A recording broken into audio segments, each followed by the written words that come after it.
கிளியே. பச்சை கிளியே வா வா, பாலும் சோறும் உண்ணவா, கொச்சி மஞ்சள் பூசவா, கொஞ்சி விளையாடவா, வட்ட மாயுன் கழுத்திலே வானவில்லை யாரம்மாய் இட்ட மன்னர் யாரம்மா, யானறிய கூறம்மா.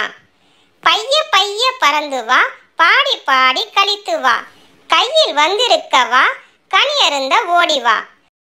பாடலின் ஆசிரியர் கவிமணி தேசிக விநாயகம்.